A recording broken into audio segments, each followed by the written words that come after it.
ਸੰਤ ਰਾਮਪਾਲ ਜੀ ਮਹਾਰਾਜ ਇੱਕ ਅਜਿਹੇ ਮਹਾਨ ਸੰਤ ਜਿਨ੍ਹਾਂ ਨੇ ਆਪਣੀ ਸਤ ਭਗਤੀ, ਤਤਵ ਗਿਆਨ, ਕਰੁਣਾ ਅਤੇ ਸੇਵਾ ਦੇ ਬਲ ਤੇ ਸਮਾਜ ਵਿੱਚ ਨਵੀਂ ਮਿਸਾਲ ਕਾਇਮ ਕੀਤੀ ਹੈ। ਸੰਤ ਰਾਮਪਾਲ ਜੀ ਮਹਾਰਾਜ ਜੀ ਦੇ ਅਗਵਾਈ ਵਿੱਚ ਉਹਨਾਂ ਦੇ ਸਾਰੇ ਸਤਲੋਕ ਆਸ਼ਰਮ ਤੋਂ ਸਮਾਜ ਕਲਿਆਣ ਦੇ ਅਦਭੁਤ ਕਾਰਜਾਂ ਨੇ ਸਮਾਜ ਨੂੰ ਸੁਨਹਿਰੇ ਭਵਿੱਖ ਦੀ ਇੱਕ ਨਵੀਂ ਉਮੀਦ ਦਿਖਾਈ ਹੈ। ਸੰਤ ਰਾਮਪਾਲ ਜੀ ਮਹਾਰਾਜ ਜੀ ਤੋਂ ਨਾਮ ਦੀਕਸ਼ਾ ਲੈਣ ਤੋਂ ਬਾਅਦ ਲੱਖਾਂ ਲੋਕਾਂ ਦੀਆਂ ਲਾਇਲਾਜ ਬਿਮਾਰੀਆਂ ਜਿਵੇਂ ਕੈਂਸਰ ਅਤੇ ਏਡਜ਼ ਆਦਿ ਠੀਕ ਹੋਈਆਂ। ਸੰਤ ਜੀ ਦੇ ਗਿਆਨ ਤੋਂ ਪ੍ਰੇਰਿਤ ਹੋ ਕੇ ਉਹਨਾਂ ਦੇ ਅਨੁਯਾਈਆਂ ਨੇ ਲੱਖਾਂ ਯੂਨਿਟ ਖੂਨ ਦਾਨ ਕੀਤਾ। ਸੰਤ ਜੀ ਨੇ ਲੱਖਾਂ ਭੈਣ ਬੇਟੀਆਂ ਦੇ ਦਹੇਜ ਮੁਕਤ ਵਿਆਹ ਕਰਵਾਏ। ਸੰਤ ਜੀ ਨੇ ਲੱਖਾਂ ਲੋਕਾਂ ਦਾ ਨਸ਼ਾ ਛੁਡਾਇਆ, ਕਰੋੜਾਂ ਉਜੜੇ ਪਰਿਵਾਰ ਵਸੇ। ਸੰਤ ਜੀ ਦੇ ਆਸ਼ਰਮਾਂ ਵਿੱਚ ਸਮਾਗਮਾਂ ਦੇ ਦੌਰਾਨ ਨਿਸ਼ੁਲਕ ਅੱਖਾਂ ਦਾ ਇਲਾਜ ਅਤੇ ਦੰਦਾਂ ਦਾ ਇਲਾਜ ਕੀਤੇ ਜਾਂਦੇ ਹਨ। ਸੰਤ ਰਾਮਪਾਲ ਜੀ ਮਹਾਰਾਜ ਵੱਲੋਂ ਸਮੇਂ-ਸਮੇਂ ਤੇ ਵਾਤਾਵਰਣ ਸੰਭਾਲ ਮੁਹਿੰਮ ਦੇ ਤਹਿਤ ਵੱਡੇ ਪੱਧਰ ਤੇ ਰੁੱਖ ਲਗਾਏ ਜਾਂਦੇ ਹਨ। ਸੰਤ ਜੀ ਨੇ ਲੋੜਵੰਦਾਂ ਨੂੰ ਤੁਰੰਤ ਸਹਾਇਤਾ ਪਹੁੰਚਾਉਣ ਲਈ ਮੁਫਤ ਐਂਬੂਲੈਂਸ ਸੇਵਾ ਸ਼ੁਰੂ ਕੀਤੀ। ਸੰਤ ਜੀ ਆਪਣੇ ਅਨੁਯਾਈਆਂ ਨੂੰ ਦੇ ਦਾਨ ਲਈ ਪ੍ਰੇਰਿਤ ਕਰਦੇ ਹਨ, ਜਿਸ ਨਾਲ ਮਾਨਵਤਾ ਦੀ ਸੇਵਾ ਅਤੇ ਸਿਹਤ ਸੇਵਾਵਾਂ ਦੇ ਖੇਤਰ ਵਿੱਚ ਸੁਧਾਰ ਹੋ ਸਕੇ। ਸੰਤ ਰਾਮਪਾਲ ਜੀ ਮਹਾਰਾਜ ਜੀ ਦੇ ਸਾਰੇ ਆਸ਼ਰਮਾਂ ਵਿੱਚ ਹਰ ਰੋਜ਼ ਮੁਫਤ ਭੰਡਾਰਾ ਆਯੋਜਿਤ ਕੀਤਾ ਜਾਂਦਾ ਹੈ, ਜਿੱਥੇ ਹਰ ਧਰਮ, ਹਰ ਵਰਗ ਅਤੇ ਹਰ ਜਾਤ ਦੇ ਲੋਕ ਇਕੱਠੇ ਬੈਠ ਕੇ ਭੋਜਨ ਕਰਦੇ ਹਨ।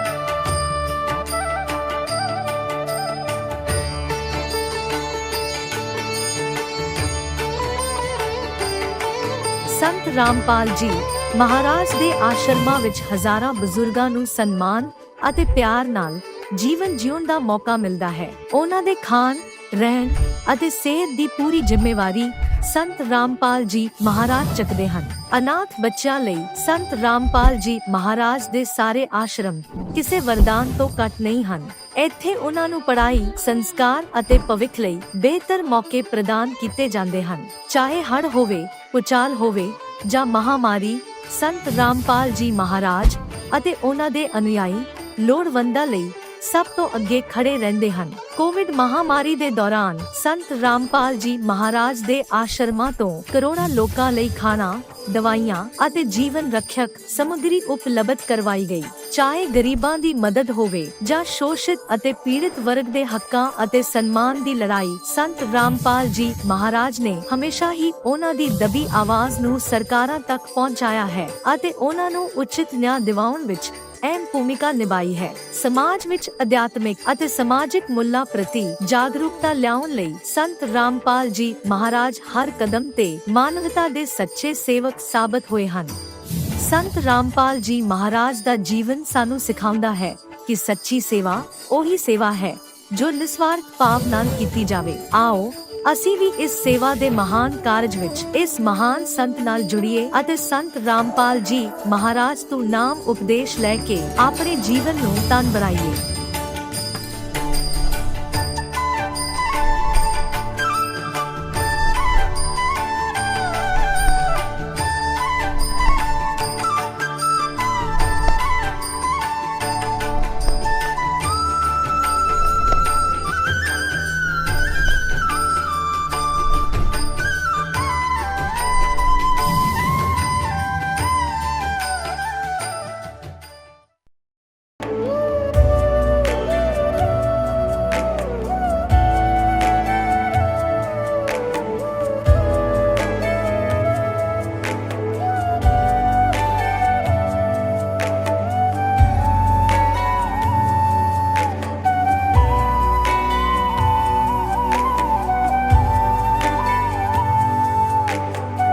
पूर्ण परमात्मा पाप कर्म दंड को भी काट सकता है। अभी तक जिस भी संत व महापुरुष से मिले उन्होंने यही बताया कि पाप कर्म फल भोगने से ही समाप्त होगा। वो प्रभु कौन है जो पाप कर्म को काट देता है, वो काल के बंधन से छुड़वा देता है। उसका क्या नाम है, पूजा की विधि क्या है? कृपया अवश्य सुनिए जगत गुरु तत्वदर्शी संत रामपाल जी महाराज के अमृत वचन। नमस्कार दर्शकों, आज हम बात करने जा रहे हैं झारखंड में रहने वाले अजय साहू की, जो झाड़ फूंक में विश्वास रखते थे और कठिन दौर से गुजर रहे थे। उनके बेटे को पैरालिसिस था और उनकी बेटी में प्रोटीन की कमी थी, जो उनके शरीर से पानी बनकर बाहर निकल जाता था। आर्थिक स्थिति कमजोर थी और जीवन में कई कठिनाइयां थी, लेकिन जब उन्होंने सच्चे संत की शरण ली तो उनका जीवन बदल गया। नशा और मांस छोड़ दिया और आस्था ने उन्हें एक नई दिशा दी। तो कौन है वो पूर्ण आध्यात्मिक संत जिनकी शरण में जाने से सभी समस्याओं का हल मिल जाता है? देखिए उनकी संघर्ष और बदलाव की प्रेरणादायक कहानी उन्हीं की जुबानी। नमस्कार सर। नमस्कार सर। सर क्या नाम है आपका? मेरा अजय साहू हुआ। अजय साहू जी, आप कहाँ से हैं? झारखंड हजारीबाग से हैं। सर, संत रामपाल जी महाराज जी से नाम उपदेश आपने कब लिया? संत रामपाल जी महाराज से हम नाम दीक्षा 19 मई 2020 में ली सर। संत रामपाल जी महाराज जी से नाम उपदेश लेने से पहले आप क्या भक्ति साधना करते थे? हम दुर्गा माँ का भक्ति करते थे और झाड़ फूँक भी करते थे। मतलब किसी का टोटमा मोटमा लग जाता था, उसको हम झाड़ फूँक करके ठीक करते थे सर। सर, आपने बताया कि पहले आप झाड़ फूँक करते थे तथा माता की पूजा करते थे, तो फिर संत रामपाल जी महाराज जी की शरण में आने का क्या कारण बना? मेरा बड़ा लड़का 9 साल का था सर, तो उसको आधा शरीर का पैरालाइज हो गया था सर। दौरे पड़ते थे, उसका हाथ पैर काम नहीं करता था, उनका पढ़ाई करता था तो पेंसिल नहीं पकड़ पाता था सर। तो उसको जब हम सोचे कि हम जब माता का भक्ति कर रहे हैं, उनका सेवा संभाल कर रहे हैं, मेरा झाड़ फूँक करने से दूसरा का ठीक हो जा रहा है, मेरा बच्चा नहीं ठीक हो रहा है, तो हमको कोई दूसरे बगल का घर का कोई व्यक्ति था जो संत रामपाल जी महाराज जी से नाम दीक्षा ले चुके थे, तो वो है सो हमको बताएं, भक्ति मार्ग का साधना बताएं कि ऐसा ऐसा संत रामपाल जी महाराज का में जुड़ने से, भक्ति साधना करने से आपका बेटा ठीक हो सकता है। तो हम इस सब दुर्गा माँ का भक्ति छोड़ दिए सर। विश्वास हट गया, अनविश्वासी हो गया हमको दुर्गा माता पर। तो फिर हम है सो भगवान का भक्ति करने छोड़ के फिर हम संत रामपाल जी महाराज से हम नाम दीक्षा लिए सर, और भक्ति हुआ। और मेरा बेटा देखिए अभी 12 साल का हो गया सर, अभी ठीक है, स्वस्थ है, बिना टैबलेट दवा खाए हुए अभी स्वस्थ है सर। उसने बताया कि हम भक्ति कर रहे हैं, मतलब संत रामपाल जी महाराज से हम बहुत पहले नाम दीक्षा ले चुके हैं, इसमें लीजिए आप नाम दीक्षा, इसमें लीजिए, संत रामपाल जी महाराज की शरण में जुड़िए, इसमें जुड़ने से आपका बेटा ठीक हो सकता है। तो हम इसमें जुड़े भगत जी के कहने पर। सर, आपने बताया कि पहले आप झाड़ फूँक करते थे और माता की पूजा भी करते थे, तो फिर संत रामपाल जी महाराज जी की शरण में आने का क्या कारण बना? जी सर, मेरा लाभ हुआ, यह लाभ हुआ कि मेरा बेटा जो पैरालाइज था बगैर टैबलेट का ठीक हो गया सर। जब बीमारी उसका शरीर में पैरालाइज हुआ तो पहले हजारीबाग में ही हम बड़े डॉक्टर से चेक करवाएं सर, यहाँ पर सक्सेस नहीं हुआ, ठीक नहीं हुआ। फिर रांची लेके गए हैं सर, रांची में भी इलाज करवाएं, वहाँ पर भी ठीक नहीं हुआ। फिर बहुत सा भाई बहन दूर सब बोले कि नहीं इसको लेके जाइए, मतलब लखवाला डॉक्टर के पास लेके जाइए, स्पेशली डॉक्टर के पास, तो वहाँ से ठीक हो सकता है। वहाँ पर भी लेके गए, वहाँ पर भी नहीं ठीक हुआ सर। तो फिर हम नाम दीक्षा लेने के बाद, संत रामपाल जी महाराज से नाम दीक्षा लेने के बाद, इसमें जुड़ने के बाद मेरा भक्ति साधना चालू किए सर। 1 महीना में मेरा बेटा का फिर वैसे दौरा पड़ा शरण में आने के बाद। संत रामपाल जी महाराज से नाम दीक्षा लेने के बाद, आने के बाद भी दिखाएं, उसके बाद देखिए 1 साल होते होते मेरा बेटा का पूरा बीमारी जड़ से ठीक कर दिए संत रामपाल जी महाराज जी। ये लाभ हुआ, मेरा बेटा ठीक हो गया। उसके बाद मेरा बेटी भी 2 महीने की थी सर। 2 महीने के बाद था, वो पूरा उसका शरीर है जो फूल जाता था सर, प्रोटीन शरीर में नहीं बनता था, पानी बन के बाहर हो जाता था सर। उसको भी रांची लेके गए सर, 2-3 मरतबे रांची लेके गए। हजारीबाग का बहुत बड़ा नामी डॉक्टर विकास कुमार जी हैं, उनके पास भी चेक करवाएं। डॉक्टर बोल देंगे नहीं बेटी का 10 साल इसको दवा चलाना पड़ेगा सर। लेकिन संत रामपाल जी महाराज जी से नाम दीक्षा लेने के बाद बेटी को अभी देखिए, इसमें पूरा फैमिली हम लोग संत रामपाल जी महाराज जी से नाम दीक्षा ले चुके हैं, और मेरा बेटी भी अभी स्वस्थ है, मेरा बेटा भी स्वस्थ है। और हम भी, मेरा रोजी रोटी कुछ नहीं था सर, मेरा रोजी रोटी अभी मेरे पास चलने के लिए खुद का साइकिल नहीं था सर। आज संत रामपाल जी महाराज की दया से, इसमें भक्ति साधना करने से मेरा स्थिति सुधर गया। आज मेरे पास खुद का 2 गाड़ी है, मोटरसाइकिल है, स्कूटी है, और 4 चक्का गाड़ी भी है सर, खुद का अपना है। नशा बहुत करते थे सर, दारू, एक तो शराब आदि बन गया था, रोज़ शराब नहीं पीते थे, चैन नहीं आता था सर, मांस नहीं खाते थे, चैन नहीं आता था सर। ये सब संत रामपाल जी महाराज के शरण में आने से ये सब नशा छूट गया सर, शराब छूट गया, बहुत चिड़चिड़पन रहते थे सर, किसी को लड़ाई झगड़ा वाली टाइम दूसरे के पास होते रहता था, वो सब शांतिपन हो गया, सब चीज़ दूर हो गया सर। अभी देखिए अच्छा से संत रामपाल जी महाराज के शरण में आने से सब कुछ कष्ट दूर हो गया सर। मेरा पत्नी को पूरा शरीर सूजन हो जाता था, पैर हाथ में दर्द होता था, इसका भी ठीक नहीं होता था। जिस समय से शादी हुआ सर उसके बाद इसका पूरा शरीर में सूजन रहता था, चलती थी तो बोलती थी पैर दर्द दे रहा है, कमर दर्द दे रहा है, नस दबल था और चल नहीं पाती थी। डॉक्टर के पास शुगर टैबलेट करवाते थे, ठीक होबे नहीं करती थी। ठीक नहीं होने के कारण हम संत रामपाल जी महाराज से अरदास लगाएं कि मेरा पत्नी ऐसा ऐसा होता है, तो अरदास लगाने के बाद मेरा पत्नी का भी रोग ठीक कर दिए संत रामपाल जी महाराज। सर, संत रामपाल जी महाराज जी की शरण में आने के बाद आपको बहुत सारे लाभ मिले, तो जो दर्शक आज आपको टीवी पर देख रहे हैं उनके लिए आप क्या कहना चाहेंगे? चैनल में संत रामपाल जी महाराज का प्रवचन चलता है संध्या 7:30 बजे, तो उसमें पीला पट्टी आता है, उस पीला पट्टी के में नंबर आता है, कांटेक्ट नंबर, वो अपना नज़दीकी ना उसमें कांटेक्ट करके संत रामपाल जी महाराज जी से नाम दीक्षा ले सकते हैं सर। धन्यवाद सर। धन्यवाद सर। अब जगत गुरु तत्वदर्शी संत रामपाल जी महाराज जी के सत्संग के माध्यम से उस अद्वितीय आध्यात्मिक ज्ञान के बारे में जानते हैं जिसके माध्यम से आप भी प्राप्त कर सकते हैं ऐसे आध्यात्मिक, मानसिक और भौतिक सुख जो अभी तक आपने सिर्फ मीराबाई, ध्रुव, प्रहलाद जैसे कुछ ही भक्तों की जीवन कथा में सुने होंगे। अब सुनिए तत्वदर्शी संत के संग शास्त्र अनुकूल भक्ति सत्संग, ऐसा अद्वितीय आध्यात्मिक ज्ञान जिसका है सर्वधर्मों के पवित्र शास्त्रों में प्रमाण। राजा की नींद हराम होगी, उधर से मंदिर की चिंता, उधर से ये मूर्ति नहीं बन रही है। अब परमात्मा एक कारीगर का रूप बना के, वृद्ध कारीगर जैसा नरसी के पास आए थे, और वहाँ एक वृद्ध कारीगर कति वृद्ध 86 वर्ष की आयु दिखा रहे हों जैसे लीला करे, और कहा राजन मैं बड़ा अनुभवी कारीगर हूँ और मैंने बहुत से ऐसी लकड़ी तंदन का बहुत बड़ा मास्टर हूँ, और मैंने सुना है कि यह मूर्तियाँ बन नहीं पा रही, मैं मूर्ति बना दूंगा। राजा ने बड़ी खुशी हुई कि अनुभवी व्यक्ति दिखा है और मेरी शायद बात बनेगी। कहा जी ठीक है बनाओ, अभी मंगा देता हूँ तंदन की लकड़ियाँ।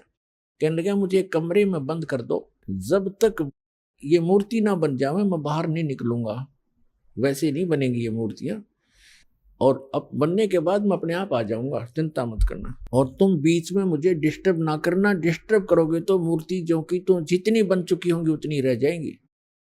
राजा बोला जी ठीक है, जैसे आपको उसका भोजन पानी अंदर रखवा दिया सारा। अब वो नाथ जी आ गया, जब मूर्ति बनते कमरे में भगवान ने बैठे 4-5 दिन हो गए, 3-4 दिन हो गए थे। उसने राजा से पूछा कि क्या मूर्ति बनाई? राजा ने कहा जी हम बहुत ट्राई कर रहे हैं, देखो बहुत सी मूर्ति बनाई, ये कारीगर बैठे थे वो भी बुला रखे थे, बुला लिए, ये बना रहे थे, ये टूट जाती हैं, देखो भगवान कितनी, एक नाथ जी कितनी लकड़ी खराब होगी है, तो अब क्या, अब कैसे चलेगी? बनवानी हो अवश्य बनवानी है, अगदी बनवा रहा हूँ, एक कारीगर है बहुत अनुभवी और वो बना रहा है मूर्ति। तो नाथ जी ने कहा मुझे दिखाओ पहले, बनने के बाद उसमें कोई डिफेक्ट होगा, अभी तो जल्दी मंदिर तैयार होने वाला है, फिर रखनी पड़ेगी, कोई डिफेक्ट होगा तो मैं ठीक करवाऊंगा, ऐसी ऐसी वैसी मूर्ति थोड़ा रखने दूंगा। तो उन्होंने बताया जी, कारीगर ने कहा कि जब तक मैं मूर्ति नहीं बनेगी मैं बाहर नहीं आऊंगा, और बीच में तुमने मुझे छेड़ दिया तो मूर्ति वहीं की वहीं रह जाएंगी। नाथ जी कहने लगे ऐसी कोई बात है, खुलवाओ इस दरवाजे को। अब खटाखट खटखट करे, कारीगर दरवाजा खोलो, कारीगर दरवाजा खोलो, नहीं खोला। तो उन्होंने सोचा, नाथ जी ने कहा कि हो सकता है बूढ़ा आदमी मर गया हो, तुम अच्छे आदमी व्यक्ति हो, दरवाजा तोड़ दो। दरवाजा तोड़ दिया, वहां कारीगर था ही नहीं। वह मूर्ति जितनी बन गई थी उनके हाथ हाथ बनाने रह रहे थे, वह न्यू के न्यू रह गए, तीनवा के वह टूंड और पैर के पंजे, वो तीनवा न्यू हाथ टूंड न्यू के न्यू, कारीगर था नहीं। अब नाथ जी कहने लगे, अब राजा कहने लगा जी और बताओ अब क्या करूं? तो अन्य कारीगरों ने बताया जब इसके ऐसे भी लगा दी ना सारी टूट जाएंगे। नाथ जी तो खिसे गया रख दो नो की नो, मूर्ति अवश्य रख दो। अब वो मूर्ति नो की नो तो रखी है ठाके। अब क्या हुआ कि वो मंदिर बनकर तैयार हो गया और उधर से उसने मंदिर बनाने से हाथ खड़े कर लिए, सरेंडर कर दिया था राजा ने। तब उसकी रानी ने कहा कि ऐसे करो मेरे गहने ले लो, इससे बनवा लो। कहने लगा गहने लेकर भी बनवा दूंगा पर ये समुद्र पता नहीं कौन से जन्म का दुश्मन है मेरा, ये उबड़ते ही आले है ऊपर। तो स्वप्न में भगवान दिखाई दिए श्री कृष्ण जी ने। उससे पहले परमात्मा आए स्वयं एक वृद्ध रूप बना के, वृद्ध अवस्था में बड़े ऋषि उम्र के साधु संत का रूप बना के, हाथ में माला और छड़ी ले रहे हाथ में, और आके कहने लगे राजन क्यों चिंतित हो आप। राजा ने बताया कि महाराज जी ऐसे ऐसे मंदिर भगवान दिखे थे स्वप्न में श्री कृष्ण जी, उन्होंने मुझे आदेश दिया था कि मंदिर बना दे इस स्थान पर, समुद्र के पास बनाना जहाँ गहरा समुद्र हो। और मैंने उनके आज्ञा अनुसार मंदिर बनवा लिया। और समुद्र पता नहीं के दुश्मनी बरत रहा है मेरे साथ, तभी तोड़ देता है। 3 4 5 6 बार बना लिया मैंने, मेरा तो कोष भी खत्म हो गया। अब कैसे बनाऊं महात्मा। परमात्मा ने कहा कि मैं इस समुद्र को रोकूंगा, अब ये नहीं आएगा, तू मंदिर बनवा। उसकी पत्नी ने फिर सहारा दिया कि मैं गहने दे दूंगी, अब बना लो। लेकिन इंद्र दमन राजा की हिम्मत नहीं पड़ी थी, उसका दिल टूट चुका था। 1-2 में घटना हो जाए आदमी उसी में दिक्कत में बहुत चिंतित हो जाता है। तो सपने में श्री कृष्ण दिखाई दिए। यह खेल सारे मालिक के ही थे, आप बना कृष्ण रूप बनाया और कहा कि इंद्र दमन जो महात्मा तुझे कल मिला था वृद्ध, इसकी शक्ति का कोई वार पार नहीं है। आप इसको खोज कर इसके चरणों में प्रार्थना करना और ये समुद्र रोक देगा, आप इसकी बात पर विश्वास करना। अब इंद्र दमन सुता उठते अपनी पत्नी से, सुबह उठते कहा अपनी पत्नी से कि ऐसे ऐसे श्री कृष्ण जी दिखाई दिए थे, एक महात्मा कल दरबार में आया था और वो बता के गया था कि मैं वहां रहता हूँ। लेकर सैनिकों को, बॉडी गार्डों को, अपनी पत्नी को साथ लेकर देखा, वो तो बैठे, वो तो इंतजार कर रहे थे, माला ले रहे हाथ में, एक लीला कर रहे थे। चरणों में मत्था टेकिया और कहा भगवान हम आप समुद्र रोक दो, मैं बना दूंगा मंदिर। परमात्मा ने कहा कि एक चबूतरा बना दे, चौरा, चौरा कहते हैं हम यहाँ, चबूतरा कहते हैं। ये समुद्र जिधर से समुद्र उठकर आता है उस किनारे पर, समुद्र के किनारे पर एक चौरा बना दे, चबूतरा, वहां बैठ कर मैं भजन करूंगा भगवान का। वो तो लीला कर रहे थे भगवान का तो मंदिर टूटने लग रहा, भगवान ना बचा पा रहा जिसको हम भगवान मानते थे। तो परमात्मा बोले ठीक है, चबूतरा तराश का पत्थर बड़ा बढ़िया वो बना दिया, चबूतरा, चौराक बोलते हैं उसको। और वहां परमात्मा बैठ के माला लेकर, एक वो समरणी, ऐसे समरणी होती है, ये एक हाथ सारा लेकर बैठ जाते हैं, उसको फावड़ी सी बोल रहे हैं उसको, वो साथ में लेकर बैठ गए। मंदिर बनकर तैयार हो गया कति, और मूर्ति उधर से मालिक ने बनाई दी थी। वह समुद्र एकदम उठा 40 फुट ऊंचा और तूफान का रूप धारण किया, और परमात्मा ने ऐसे कर दिया। अब जहां वो था समुद्र वहीं रुक गया, इतना वेग से आ रहा था वो पानी, ऐसा रुक गया जैसे पहाड़ बन जाता है, ना नीचे जावे ना ऊपर, ना आगे ना सरके, वहीं खड़ा हो गया। इस जल स्रोत का एक देवता है, उसका नाम समुद्र है। वैसे वरुण नाम है, वरुण के अंतर्गत एक समुद्र नाम का अन्य असिस्टेंट है। तो वो समुद्र आएगा वहां पर विपर रूप धारण करके, और कहा भगवान मुझे जाने दे आगे, यानी चलने दे मेरे जल को, जो मैंने आज्ञा दी है इसको जाने दो जल को आगे। परमात्मा ने कहा क्या करेगा तू आगे जाकर, कि इस मंदिर को तोड़ूंगा। परमात्मा बोले कि ये ऐसा वैसा मंदिर नहीं है, इसमें कोई पाखंड पूजा नहीं चलेगी, इसके अंदर कथा करा करेंगे भगवान की, और कोई ऐसा वैसा मंदिर नहीं है जिसमें किसी को भ्रमित किया जाता हो। और ये एक भवन है भगवान का, यहाँ कथा होती है, इसको मत तोड़ तू। मंदिर को तोड़ा नहीं करते। तो वो कहने लगा नहीं मैं अवश्य तोड़ूंगा। परमात्मा बोले जा फिर तोड़ दे, जा तोड़। कहने लगा मैं आपकी शक्ति के सामने मैं निष्क्रिय हो गया हूँ, आपसे अर्ज करता हूँ आप हट जाओ रास्ते से। अक नहीं, अब नहीं हट सकता, मैंने वचन दे रखा है। तू क्यों तोड़ता है इसको, तेरे क्या दुश्मनी है तेरी इसके मंदिर के साथ।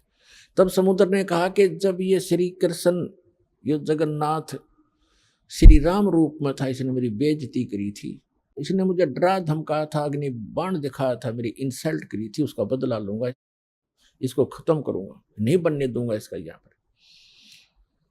तब परमात्मा ने कहा कि देखो इसको तो तू तोड़ नहीं सकता, तेरी में हिम्मत है तो तोड़ दे। फिर कहने लगा जी मुझे कोई विकल्प बताओ, मेरी इज्जत रह जाए। कहने लगे जाके उसकी द्वारका को डुबो ले, वो खाली पत्थर खाली पड़ा है, और यहाँ आसपास भी नहीं आ जाना, 1 मील दूर भाग जा यहाँ से, तेरी खैर नहीं, अगर फिर भी तो दोबारा इधर आ गया था। आज प्रमाण है जगन्नाथ के मंदिर को दास देख कर आया था, सिर्फ उस भक्तों को साथ लेकर ये देखने के लिए कि वास्तविकता है क्या। वहां पर कबीर पंथियों द्वारा सुरक्षित वो चौरा स्थान, वो चबूतरा भी है, वहां एक अच्छा मकान सा बना रखा है, उसके ऊपर एक मंदिर सा बना रखा है यादगार बनाए रखने के लिए। और उन्होंने भी यही कथा सुनाई कि यहाँ बैठकर भगवान कबीर परमेश्वर जी ने समुद्र रोका था। मंदिर वहां से लगभग 1.5 किलोमीटर दूर है, इतनी दूर समुद्र हो गया वहां से। तो उधर से द्वारका को समुद्र ने अपने अंदर समा लिया, उसका खत्म कर दिया द्वारका भी। अपन आत्माओं, ये कथाएं हमने जो रियल ज्ञान था सुना नहीं था, और इन हमारे धर्म गुरुओं ने हमारे को लोक वे दंत कथा सुना रखी थी, हम मूर्ख बना रखे थे, हम रंग दिए उस झूठे रंग में। अब सच्चे रंग ज्ञान को सुनते सुनते हमारी जो है ना मन कई बार बगावत करता है, फड़कता है, लेकिन कहाँ तक फड़केगा, आखिर में टेकना पड़ेगा इस मन को, क्योंकि अज्ञान से ये उसमें रंगा था, तो ज्ञान इसके अंदर अब समा जाएगा, तो ये अपने आप सेट होगा। अब क्या होता है देखो, आपको हिंदुस्तान के अंदर हिंदुओं को खूब पता है कि आज से 500 1000 वर्ष पहले, 600 वर्ष पहले, 100 वर्ष पहले, 50 वर्ष पहले कितनी छुआछात थी, हमने देखी खुद। हरिजनों को, छोटी जाति वाले जो हम मानते थे, इनको मंदिर में तक घुसण भी नहीं दिया करते, बाहर खड़े खड़े ये अपना कोई मांग मूंग लेते, जो लेना देना होता बाहर ही दे दिया करते, इनको टुकड़े टाकड़े। इतनी छुआछाती, मंदिर में प्रवेश नहीं करने देते थे, केवल पुजारी ही वहां जाते थे, या कोई स्वर्ण जाति के ही मंदिर में प्रवेश होते थे। अब आप देखते हो शुरू से जब से जगन्नाथ का मंदिर बना है उसमें छुआछात नहीं है। क्यों? उसमें भगवान बदल गया या विधान बदल गया इन धर्म गुरुओं का, वहां क्यों नहीं छुआछात? कोई जवाब नहीं इनके पास। अब सच्चाई क्या है ये दास बताएगा। जब वो मंदिर बनकर तैयार हो गया और मूर्ति स्थापना कर दी, अगले दिन उसकी पूजा करनी थी, वो प्राण प्रतिष्ठा का है ना, वो करनी थी। देख अकल मारी जा रही हमारी। कारीगर तो मूर्ति बनावे और पुजारी उसमें प्राण डाल है, और फिर हम पूजा उस पत्थर ने। बता, ये थी पूजा हमारी। प्राण उसमें प्राण प्रतिष्ठित करे था, करें पुजारी, आगे भी इसमें प्राण डाल दिए, फिर भगवान खा करेगा जब हमने प्राण डाल दिए उसमें। अकल मारी जा रही थी हमारी, कोई ज्ञान नहीं था, कोई आधार नहीं था। तो फिर क्या हुआ, सुबह चले पांडे पूजा करने के लिए, राजा भी साथ में, रानी भी साथ में, सैनिक भी साथ में, आगे आगे पांडे। और परमात्मा वहां घूमते थे, उनको पता था ये शूद्र है। ब्राह्मणों को, पंडितों को पता था कि शूद्र है। परमात्मा जगन्नाथ के मंदिर के गेट के बीच में खड़े हो गए उस दिन, जिस दिन वो आए थे पूजा करने के लिए। अब परमात्मा ने पीछे मुंह कर लिया, जिधर से वो आ रहे थे, मंदिर को देख रहे थे ऐसे खड़े खड़े, जैसे अजनबी व्यक्ति देखा करता पहली बार आके। अब जो ही वो मुख्य पांडा सामने आया, पहले तो वो मंत्र करता नहीं देखता होता, तुझे कोई देख रहा कि नहीं, आज तू सबसे प्रमुख है। सामने निकट आकर देखा कि एक शूद्र खड़ा है गेट पर। परमात्मा को उसने ऐसे हाथ मारा और परमात्मा इतनी दूर गिर गए जाके, और कहा, शूद्र तुझे शर्म नहीं आती? तो ऐसे पवित्र मंदिर के द्वार पर खड़ा है दूर मर जा यहाँ से। तो ने अछूत कर दिया सारे मंदिर को। अब परमात्मा एक तरफ बैठ के जाके, जैसे एक ऐसा ही व्यक्ति बैठ जाता है, एक तरफ नु करके बैठ गए। अंदर जाकर क्या देखते हैं, वो तीनों मूर्ति उस अछूत का रूप धारण किए हुए हैं। अरे क्या हो गया, अरे ये क्या हो गया, ये कोई जादूगर है, ये अछूत कोई जादूगर है, देखो मूर्ति कैसी बन गई है। परमात्मा थोड़ी देर में फिर वह लीला खत्म कर दी। वो नो के नो श्री कृष्ण हर खड़े, फिर उन्होंने मांझे धो गंगा जल से शुद्ध करो, ये तो अछूत ने अपवित्र कर दी। वो सारा कुछ उन्होंने कर करा के अपना फारिग हुए, मंदिर चालू हो गया। उधर से क्या हुआ, उस मुख्य पांडे ने जिसने भगवान का धक्का मारा था, धक्काए थे, उसके सारे शरीर में कोढ़ शुरू हो गया। कोढ़ ही हो गया, चाम कटकट पड़े, सारी रात रोए चिल्लावे, सारी जड़ी बूटी करवा ली, सारी सतुति प्रार्थना। भगवान कृष्ण का कट्टर पुजारी था, उसको अर्ज कर लिया। तो सपने में श्री कृष्ण दिखे उसने और कहा जाके कि पांडे, उस महापुरुष के चरण धो के पी ले, तेरा तब पीछा छूटेगा, नहीं तो तेरी जान नहीं बचेगी। मेरे पास कोई तेरा समाधान नहीं इसका। अब कहते मरता क्या नहीं करता। उसने अपने साथी पांडे बुलाए और कहा भी भगवान ने ऐसे ऐसे कहा है, मेरा बुरा हाल है, और ऐसे आदेश दिया है भगवान ने, क्या करूं मैं। वो कहने लगे क्या फर्क पड़ता है, जान बच जाएगी, हर चल चरणामृत ले ले, उसके माफी मांग ले, क्षमा याचना कर ले। अब परमात्मा बैठे थे वहां, घूमया करते हो तो काम ही सारे थे। अब वो पांडा तो लेकर चल रहा कटोरे में जल, चरणामृत बनाऊंगा। वो निकट आओ परमात्मा आगे को चल दे, अके नहीं पांडे दूर रहना, हम अछूत है, दूर रहना, अछूत है। और वो हाथ जोड़ा, महाराज डट जाओ, महाराज जी रुक जाओ, मैं मर गया, मेरा बुरा हाल है। कि नहीं आप अछूत, आपको अछूत के निकट नहीं आना चाहिए। अब काफी देर उनकी रिहर्सल करके रैली काट गए, तब तो बैठ गए एक पत्थर पे। अकबोल क्या कहना चाहते हो।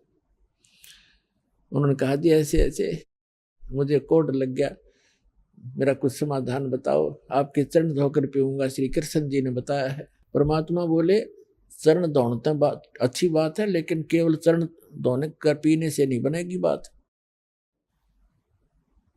मैं जो कहूं वो करना पड़ेगा, अब जो कहोगे वही कर लूंगा। इस मंदिर के अंदर कोई छुआछात नहीं होगी। यदि तुमने छुआछात की तो तुम्हारी सबकी यही दशा फेर हो जाएगी, जो भी इसमें छुआछात करेगा। और एक पत्तल में शूद्र और ब्राह्मण रोटी खाओगा। मंजूर है? अकदी मंजूर है कि ठीक है, ले जा चरणामृत। चरणामृत ले गया, ने बोला 40 दिन नहाइए, इसने सुरक्षित रखना, बाल्टी में थोड़ा बहुत डालते रहना, नहाता रहना और इसमें से पीते रहना, 40 दिन में ठीक होगा। कहते तो फिर बीच में क्यों तुरंत ठीक हो जाए तो फिर भूल जाए आदमी। तो ये दास उस मंदिर को देखकर आया था, सन 2000 की बात है। कुछ भक्त हमारे साथ थे, तो वहाँ एक पांडा था गाइड। हमने उनसे पूछा कि हमने ऐसे ऐसे सुना है कि यहाँ कोई छुआछात नहीं, कि नहीं कोई छुआछात नहीं है, यहाँ पांडा भी पुजारी भी अगर आवश्यक हो और कोई भी आओ यहाँ पर अछूत आओ, कोई सब इकट्ठे बैठकर खाते हैं खाना। मैं बोला भाई सारे मंदिरों में ऐसा नहीं है, तो इसमें क्यों ऐसा है कि छुआछात नहीं है? कि ये लीला है भगवान की, लीला है जगन्नाथ की। तो बात हुई जगन, ये कोई सिर पैर है तुम्हारी बात का? लीला है जगन्नाथ की। दूसरे मंदिरों में जगन्नाथ कहाँ गया जहां तुम किसी ने घोषणा बना दिया करते। फिर मैंने उससे प्रश्न किया कि हमने सुना है कि ये मंदिर पहले कई बार टूटा, 6 बार टूटा, फिर कैसे बना भाई, ये किसने बनवाया? कि लीला है जगन्नाथ की। बता कोई खाक है इनका उत्तर, लीला है जगन्नाथ की। कहने लगे हमने सुना है 2-3 बार टूटा है, 6 बार तो नहीं, 2-3 बार सुना है हमने। मैं फिर किसने बताया इसको कि लीला है जगन्नाथ की? तेरा सिर है जगन्नाथ की लीला। कक्का पता नहीं, दुनिया बंडा जी मूर्ख बना रखे वहां पर। उसमें मूर्ति रखने का आदेश नहीं था, तुमने मूर्ति रख रखी है। रात तेरी बीत गई थी, स्वप्न में दिखे घनश्याम, इंद्र दमन एक मंदिर बनवा दे, जगन्नाथ हो जिसका नाम। इंद्र दमन एक मंदिर बनवा दे, जगन्नाथ हो जिसका नाम। अर्धरात्रि बीत गई थी, स्वप्न में दिखे घनश्याम, इंद्र दमन एक मंदिर बनवा दे, जगन्नाथ हो जिसका नाम। सुन राजा एक भवन बना दे, संग समुद्र गहरा हो, गीता जी का ज्ञान चले वहां, विपर कथा कोई कह रहा हो। ना मूर्ति न पाखंड पूजा, वो सहज स्वभाव से रह रहा हो। योग युगत की विधि बतावे, जिससे मन इंद्री पर पैरा हो। कलयुग में जो नाम जपेगा, उसके सरेंगे सारे काम। इंद्र दमन एक मंदिर बनवा दे, जगन्नाथ हो जिसका नाम। इंद्र दमन एक मंदिर बनवा दे, जगन्नाथ हो जिसका नाम। अर्धरात्रि बीत गई थी, स्वप्न में दिखे घनश्याम, इंद्र दमन एक मंदिर बनवा दे, जगन्नाथ हो जिसका नाम। 5 बार मंदिर बनवाया, श्री कृष्ण जी के कहने से। मंदिर टूटा अवशेष बचाना, वो तेज समुद्र बहने से। 5 बार मंदिर बनवाया, श्री कृष्ण जी के कहने से। मंदिर टूटा अवशेष बचाना, वो तेज समुद्र बहने से। कहे कबीर अब मंदिर बनवाओ, यो टूटे ना मेरे रहने से। 6ठी बार मंदिर बनवाया, राजा ने रानी के गहने से। कहे कबीर अब मंदिर बनवाओ, ये टूटे ना मेरे रहने से। 6ठी बार मंदिर बनवाया, राजा ने रानी के गहने से। कह श्री कृष्ण ये पूर्ण ब्रह्म कबीर यही है, इसके चरणों में कर ले प्रणाम। इंद्र दमन एक मंदिर बनवा दे, जगन्नाथ हो जिसका नाम। इंद्र दमन एक मंदिर बनवा दे, जगन्नाथ हो जिसका नाम। अर्धरात्रि बीत गई थी, स्वप्न में दिखे घनश्याम, इंद्र दमन एक मंदिर बनवा दे, जगन्नाथ हो जिसका नाम। कहे कबीर एक चबूतरा बनवाओ, जहां राम नाम लो लाऊंगा, जिस पर बैठ मैं समुद्र को रोकूं और मंदिर को बचाऊंगा। कहे कबीर एक चौरा बनवा दे, जहां बैठ राम नाम लो लाऊंगा, जिस पर बैठ समुद्र को रोकूं और मंदिर को बचाऊंगा। अब कहे समुद्र उठो भगवान, मैं मंदिर तोड़ने जाऊंगा। राम रूप में इसने मुझे सताया, वो बदला लेना चाहूंगा। कहे समुद्र उठो भगवान, मैं मंदिर तोड़ने जाऊंगा। राम रूप में इसने मुझे सताया, वो बदला लेना चाहूंगा। अग्नि बाण से इसने रास्ता मांगा और कहा था मुझको नीच गुलाम। इंद्र दमन एक मंदिर बनवा दे, जगन्नाथ हो जिसका नाम। इंद्र दमन एक मंदिर बनवा दे, जगन्नाथ हो जिसका नाम। अर्धरात्रि बीत गई थी, स्वप्न में दिखे घनश्याम। इंद्र दमन एक मंदिर बनवा दे, जगन्नाथ हो जिसका नाम। इंद्र दमन एक मंदिर बनवा दे, जगन्नाथ हो जिसका नाम। श्री कृष्ण जी की पूरी द्वारका उस पर जाकर लाओ घात। इधर समुंदर बहर जो आ गया तो ठीक नहीं रहेगी बात। कृष्ण जी की पूरी द्वारका उस पर जाकर लाओ घात। और सुनो समुंदर जब इधर फिर आ गया ठीक नहीं रहेगी बात। 1 मील वो सागर हट गया जोड़ करके दोनों हाथ। और पूरी द्वारका डबोली थी वो श्री कृष्ण जी की बिगाड़ी जात। 1 मील समुंदर हट गया जोड़ करके दोनों हाथ। और पूरी द्वारका डबोली फिर श्री कृष्ण जी की बिगाड़ी जात। पर्वत की जो रुक्या समुद्र ऐसे जगन्नाथ का बन गया धाम। इंद्रदमन एक मंदिर बनवा दे जगन्नाथ हो जिसका नाम।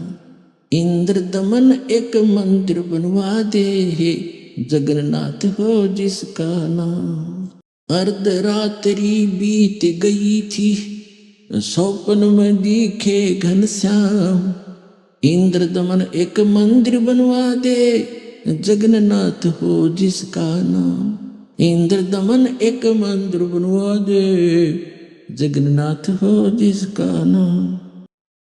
वर्द कारीगर बन के आए वो बंदी छोड़ कबीर करतार। हाथ पैर प्रतिमा के रह गए धक्के ते दिए खोल के वाड़। वर्द कारीगर बन कर आए बंदी छोड़ कबीर करतार। हाथ पैर प्रतिमा के रह गए वो धक्के ते दिए खोल के वाड़। अछूत रूप में साहेब आए खड़े हुए थे बीच द्वार। पांडे जी ने धक्का मारा कह करके न नीच गुलाम। अछूत रूप में साहेब आए खड़े हुए थे बीच द्वार। पांडे जी ने धक्का मारा कह करके न नीच गंवार। कोड लग्या वो पांडा रोवे और काया का गल गया सब शाम। इंद्रदमन एक मंदिर बनवा दे जगन्नाथ हो जिसका नाम। इंद्रदमन एक मंदिर बनवा दे जगन्नाथ हो जिसका नाम। इंद्रदमन एक मंदिर बनवा दे जगन्नाथ हो जिसका नाम। अर्धरात्रि बीत गई थी सौपन में दिखे घनश्याम। इंद्रदमन एक मंदिर बनवा दे जगन्नाथ हो जिसका नाम। इंद्रदमन एक मंदिर बनवा दे जगन्नाथ हो जिसका नाम। चरण धोकर पांडे ने पिए जो की तो फिर होगी खाल। कह कबीर सुनो सब पांडा यहाँ पर छुआ छात की न चाल चाल। चरण धोकर पांडे ने पिए ज्यों की तो फिर होगी खाल। कह कबीर सुनो सब पांडा या छुआ छात की न चाल चाल। जय कोई छुआ छात करेगा उसका भी होगा यही हाल। एक पतल में दोनों जी में पांडा गुलाम रामपाल। जय कोई छुआ छात करेगा उसका भी होगा यही हाल। एक पतल में दोनों जी में पांडा गुलाम रामपाल। इसमें कौन सा भगवान बदल गया ओ हे कृष्ण ओ हे राम। इंद्रदमन एक मंदिर बनवा दे जगन्नाथ हो जिसका नाम। इंद्रदमन एक मंदिर बनवा दे जगन्नाथ हो जिसका नाम। अपना आत्माओं आज तक हमारे को यथार्थ ज्ञान सुनने को मिला ही नहीं, लेकिन आत्मा भगवान के लिए उसी दिन से तड़प रही है जिस दिन से ये उससे बिछुड़ कर आई है।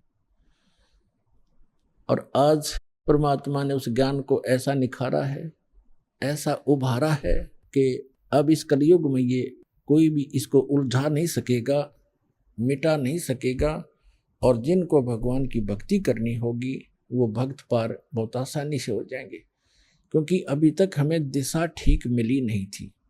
सभी मानते हैं, सभी संसार के जितने भी धर्म हैं सब मानते हैं परमात्मा एक है, लेकिन हमारे वर्तमान के धर्मगुरु हमारे धर्म ग्रंथों से ही परिचित नहीं है, और जिस कारण से हम अपना जीवन नाश कर रहे और भक्ति ना करके हम अपने मानव जीवन को व्यर्थ कर जाते हैं। फिर भूत पितर और ना जाने कैसे कैसे कष्ट उठाते हैं। तो पुण्यात्माओं, मनुष्य जीवन केवल परमात्मा पाने के लिए मिला है,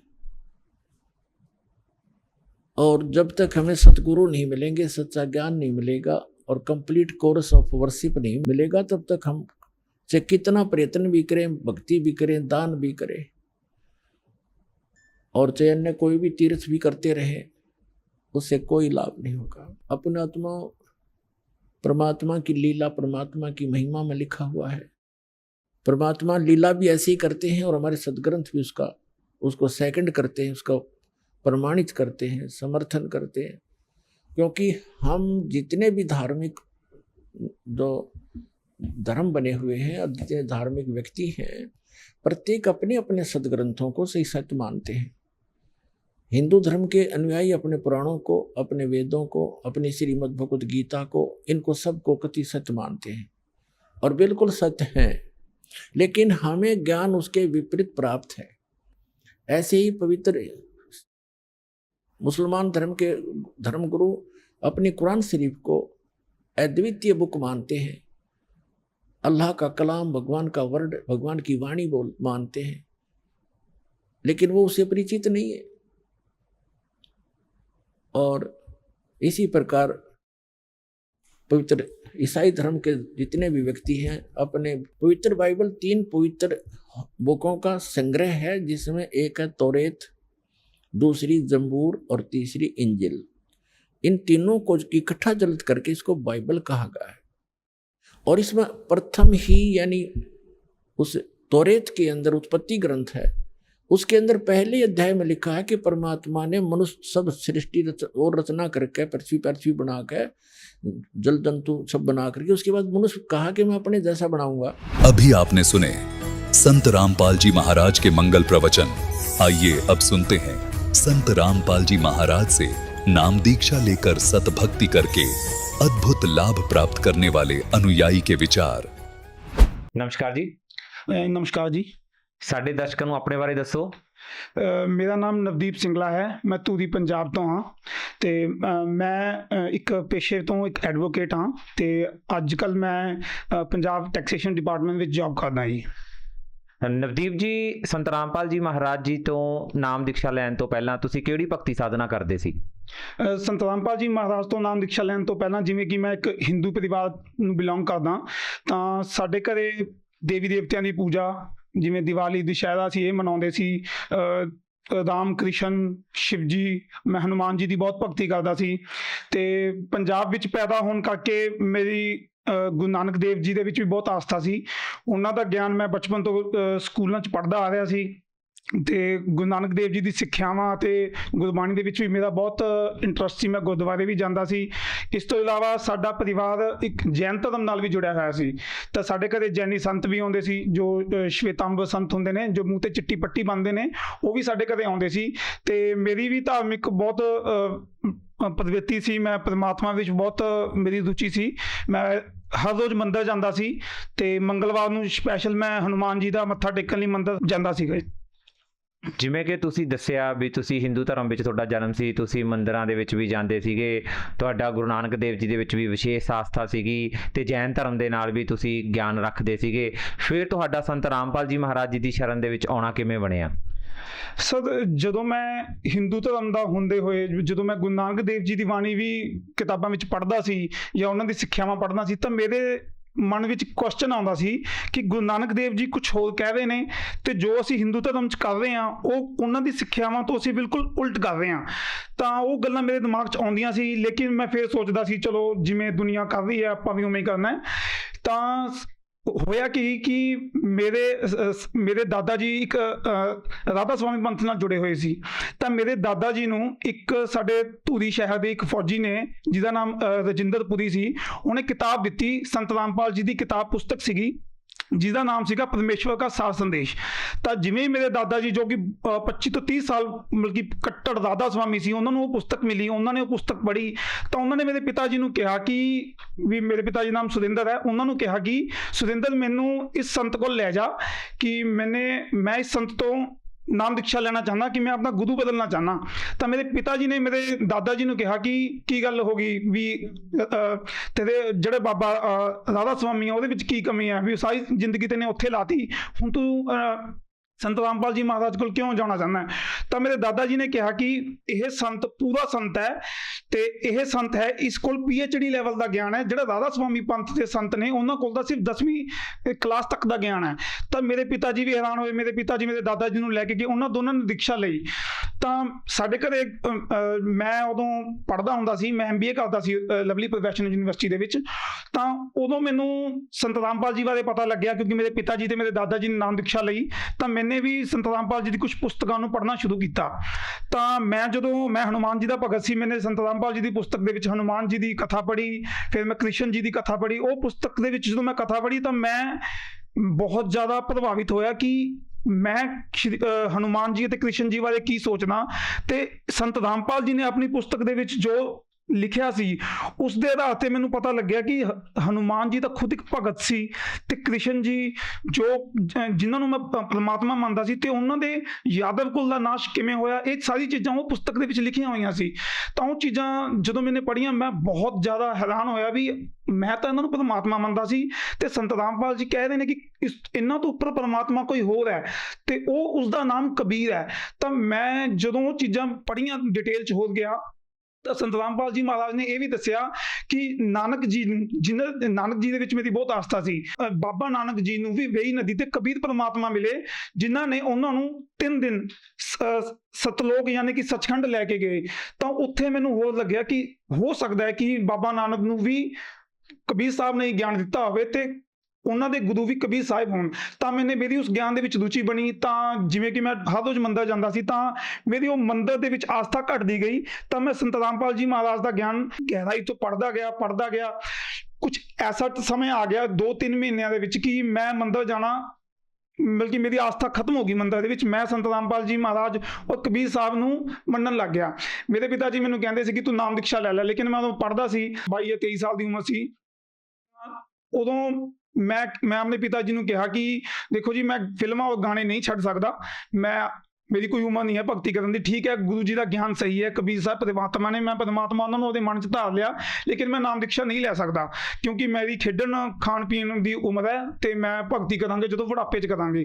ਤਾਂ ਮੇਰੇ ਪਿਤਾ ਜੀ ਨੇ ਵੀ ਮੈਨੂੰ ਕੋਈ ਫੋਰਸ ਨਹੀਂ ਕੀਤਾ। ਲੇਕਿਨ ਜਦੋਂ ਹੀ ਮੈਂ MBA ਕਰਕੇ ਵਾਪਸ ਆਇਆ, ਤਾਂ ਮੇਰੇ ਅੱਗੇ ਇੱਕ ਮੁਸੀਬਤ ਖੜੀ ਸੀ। ਮੈਨੂੰ ਨੌਕਰੀ ਦੀ ਲੋੜ ਸੀ, ਮੈਂ ਇੱਕ ਬੇਰੁਜ਼ਗਾਰ ਸੀ, ਤੇ ਮੈਨੂੰ ਨੌਕਰੀ ਦੀ ਲੋੜ ਸੀ। ਮੈਂ ਬਹੁਤ ਸਾਰੀ ਇੰਟਰਵਿਊਆਂ ਦਿੱਤੀਆਂ, ਮੇਰੀ ਕਿਤੇ ਵੀ ਸਿਲੈਕਸ਼ਨ ਨਹੀਂ ਹੋਈ। ਤਾਂ ਮੈਂ ਆਪਣੇ ਪਿਤਾ ਜੀ ਨੂੰ ਕਿਹਾ ਕਿ ਪਿਤਾ ਜੀ, ਮੈਂ ਨਾਮ ਲੈ ਲੂੰਗਾ ਜੇ ਮੈਨੂੰ ਗੁਰੂ ਜੀ ਨੌਕਰੀ ਦੇ ਦੇਣ।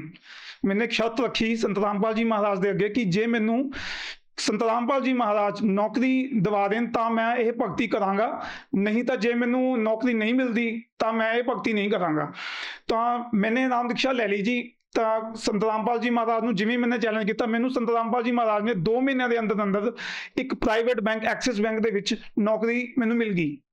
ਨੌਕਰੀ ਮੈਨੂੰ ਇਸ ਤਰੀਕੇ ਨਾਲ ਮਿਲੀ ਕਿ ਨਾ ਮੈंने ਉਸ ਨੌਕਰੀ ਲਈ ਅਪਲਾਈ ਕੀਤਾ ਸੀ, ਨਾ ਕੋਈ ਪੇਪਰ ਭਰਿਆ ਸੀ। ਉਹਨਾਂ ਦੀ ਖੁਦ ਮੈਨੂੰ ਕਾਲ ਆਈ, ਉਹਨਾਂ ਨੇ ਮੈਨੂੰ ਬੁਲਾਇਆ, ਮੈਂ ਪੇਪਰ ਦੇ ਕੇ ਆਇਆ, ਮੈਂ ਇੰਟਰਵਿਊ ਦਿੱਤੀ, ਇੰਟਰਵਿਊ ਵੀ ਕਲੀਅਰ ਹੋ ਗਈ। ਮੇਰੀ ਜੁਆਇਨਿੰਗ ਵੀ, ਮੇਰੀ ਪੋਸਟਿੰਗ ਬਹੁਤ ਨੇੜੇ ਹੋਈ, ਧੂਰੀ ਦੇ ਬਿਲਕੁਲ ਨੇੜੇ, ਮਲੇਰਕੋਟਲਾ ਸੀ 20 ਕਿਲੋਮੀਟਰ, ਉੱਥੇ ਮੇਰੀ ਪੋਸਟਿੰਗ ਹੋ ਗਈ। ਜਿਵੇਂ ਮੈਨੂੰ ਨੌਕਰੀ ਮਿਲੀ, ਮੈਂ ਭਗਤੀ ਕਰਨੀ ਫਿਰ ਥੋੜੀ ਜਿਹੀ ਘਟਾਤੀ, ਮੈਂ ਮਰਿਆਦਾ ਫੇਰ ਨਹੀਂ ਰੱਖੀ। ਸੰਤ ਰਾਮਪਾਲ ਜੀ ਆਪਣੇ ਸਤਸੰਗ 'ਚ ਕਹਿੰਦੇ ਨੇ ਕਿ ਮਰਿਆਦਾ ਰੱਖਣੀ ਜ਼ਰੂਰੀ ਹੈ, ਤਾਂ ਤੁਹਾਨੂੰ ਸਾਰੇ ਲਾਭ ਮਿਲਣਗੇ। ਤਾਂ ਜਿਵੇਂ ਮੈਨੂੰ ਨੌਕਰੀ ਮਿਲੀ, ਫਿਰ ਮੈਂ ਆਪਦੇ ਹੋਈ ਗਾਣੇ ਫਿਲਮਾਂ ਫੇਰ ਸੁਣਨ ਲੱਗ ਗਿਆ। ਮੇਰੀ ਨੌਕਰੀ ਫਿਰ ਡਾਵਾਂਡੋਲ ਹੋ ਗਈ, ਤੇ ਮੈਨੂੰ ਨੌਕਰੀ 'ਚ ਦਿੱਕਤ ਆਉਣ ਲੱਗੀ। ਮੈਂ ਗੁਰੂ ਜੀ ਨੂੰ ਕਿਹਾ, ਗੁਰੂ ਜੀ ਮੈਂ ਇਹ ਨੌਕਰੀ ਨਹੀਂ ਕਰਨੀ ਹੈ, ਨੌਕਰੀ ਪ੍ਰਾਈਵੇਟ ਨੌਕਰੀ ਕਰਨੀ ਬਹੁਤ ਔਖੀ ਹੈ, ਮੈਂ ਬੈਂਕ ਦੇ ਵਿੱਚ ਨੌਕਰੀ ਨਹੀਂ ਕਰ ਪਾਊਂਗਾ। ਤਾਂ ਸੰਤ ਰਾਮਪਾਲ ਜੀ ਨੇ ਕਿਹਾ, ਬੇਟਾ ਨੌਕਰੀ ਮਤ ਛੋੜ, ਵੀ ਤੈਨੂੰ ਕੋਈ ਪਰਮਾਤਮਾ ਸਰਕਾਰੀ ਨੌਕਰੀ ਵੀ ਦੇਣਗੇ। ਤਾਂ ਮੈਂ ਮਰਿਆਦਾ ਤੋੜ ਦਿੱਤੀ ਸੀ, ਤਾਂ ਜਿਸ ਕਰਕੇ ਮੈਨੂੰ ਉਹ ਨੌਕਰੀ ਛੱਡਣੀ ਪਈ। ਤੇ ਮੈਂ ਸੰਤ ਰਾਮਪਾਲ ਜੀ ਨੂੰ ਕਿਹਾ, ਗੁਰੂ ਜੀ ਮੈਂ ਹੁਣ ਸਰਕਾਰੀ ਨੌਕਰੀ ਦੀ ਤਿਆਰੀ ਕਰਨਾ ਚਾਹੁੰਦਾ, ਮੈਨੂੰ ਪਰਮਾਤਮਾ ਨੌਕਰੀ ਦਿਓ। ਤਾਂ ਸੰਤ ਰਾਮਪਾਲ ਜੀ ਮਹਾਰਾਜ ਨੇ ਵਚਨ ਕੀਤੇ, 2013 ਦੇ ਵਿੱਚ ਵਚਨ ਕੀਤੇ ਕਿ ਬੇਟਾ ਮੈਂ ਤੈਨੂੰ ਪਰਮਾਤਮਾ ਸਰਕਾਰੀ ਨੌਕਰੀ ਦੇਣਗੇ। ਚਲੋ ਜਿਵੇਂ ਜਿਵੇਂ ਸਮਾਂ ਬੀਤਦਾ ਗਿਆ ਜੀ, ਮੈਂ ਹੋਰ ਭਗਤੀ ਦੇ ਵਿੱਚ ਮੈਨੂੰ ਪਤਾ ਲੱਗ ਗਿਆ ਕਿ ਜੋ ਪਰਮਾਤਮਾ ਮੈਨੂੰ ਪਹਿਲਾਂ ਨੌਕਰੀ ਦੇ ਸਕਦਾ ਉਹ ਬਾਅਦ 'ਚ ਵੀ ਦੇ ਸਕਦਾ ਹੈ। ਤਾਂ ਉਸ ਤੋਂ ਬਾਅਦ ਕੀ ਹੋਇਆ ਜੀ ਕਿ ਮੈਂ ਭਗਤੀ ਕਰਦਾ ਗਿਆ, ਸੰਤ ਰਾਮਪਾਲ ਜੀ ਦਾ ਗਿਆਨ ਸੁਣਦਾ ਗਿਆ। ਗਿਆਨ ਸੁਣਦੇ ਸੁਣਦੇ ਮੈਨੂੰ ਪਤਾ ਲੱਗਿਆ ਕਿ ਸੰਤ ਰਾਮਪਾਲ ਜੀ ਮਹਾਰਾਜ ਆਪਣੇ ਸਤਸੰਗ 'ਚ ਦੱਸਦੇ ਸੀ ਕਿ ਕੋਈ ਮੈਥੋਂ ਉਹਦੇ ਨੌਕਰੀ ਮੰਗਣ ਆਉਂਦਾ, ਕੋਈ ਕਾਰ ਕੋਠੀ ਮਾਇਆ ਮੰਗਣ ਆਉਂਦਾ, ਜੋ ਚੀਜ਼ ਮੈਂ ਉਹਦੇ ਦੇ ਦਿਆਂ ਉਹ ਮੈਥੋਂ ਕੋਈ ਮੰਗਣ ਹੀ ਨਹੀਂ ਆ ਰਿਹਾ। ਤਾਂ ਮੈਂ ਸੋਚਦਾ ਸੀ ਕਿ ਗੁਰੂ ਜੀ ਕੋਲ ਇਹ ਜੀ ਕੀ ਚੀਜ਼ ਆ ਜੋ ਅਸੀਂ ਨਹੀਂ ਮੰਗਦੇ।